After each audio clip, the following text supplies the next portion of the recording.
Hey all Splatypus. Hey gang, it's Splatypus. And gosh dang, it's almost 5. Why do I say it like that? Well, guess what? In a couple of minutes, when the clock strikes 5, my favorite type of soap opera's on. A clown soap opera called His Silly Soul. It's about a family of clowns living in a world where there was no such thing as a circus. The mom's a drinker, the dad's a voice of reason, and they have about 4 kids, I believe. All of them are female. In a basic nutshell, the newest episode coming out continues on from when the mom suffers from amnesia. Oh boy, I just can't wait. But I need something to do to pass that time till. Wait a minute, I know. How about I talk about the NES? The Nintendo NES. Or Famicom if you're Japanese. Or the family computer if you're someone who loves to lie a little. The NES brought light to such classics as Kid Icarus, The Legend of Zelda. Who could forget classics such as Duck Hunt? And who could forget Super Bowser, the one game where you play as a giant turtle king named Bowser, whose goal in life is to get married. You also have to stomp on 2 Italian plumbers and mushrooms on a daily basis. Yeah, that's fun. When the Famicom came out in 1983, it was during the video game crash, which was caused by a franchise called Pac-Man.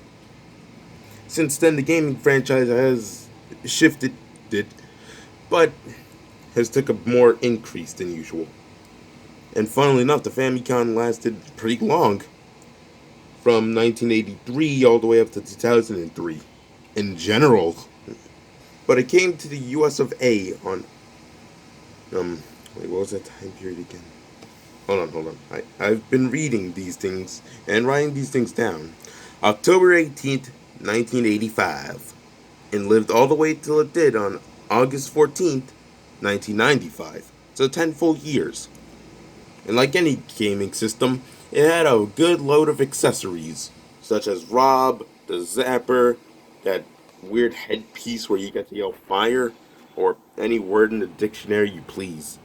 During the NES's lifetime, 365 games were released in the States, 35 for PAL only, and, well, 312 everywhere, with a few, or actually one, only for Hong Kong. Just one. You know what, I'm taking this entire game thing a little too far, so let's just cut to the ranking, shall we? We shall. For the game library, I'm giving it a 65.5. Kinda because, while yes, there are some good games, there are some pretty bad games. And when I say pretty bad games, I mean Cavus on a bike, they stink! Graphically, I'm giving it a 50 due to, well, it's 8-bit. Now, I don't hate the 8-bit, but I think I should bump it up a bit, seeing how it was ahead of its time. To an 80! Audio-wise, it doesn't suck, but with the limited amount of channels, it only means a limited amount of music can be played. So, 75.5 suits perfectly. As for the accessories, I'm giving them a 90. They don't all win, but they don't suck either. They're pretty good for what they're worth. Sweet Tila, done, we're almost through.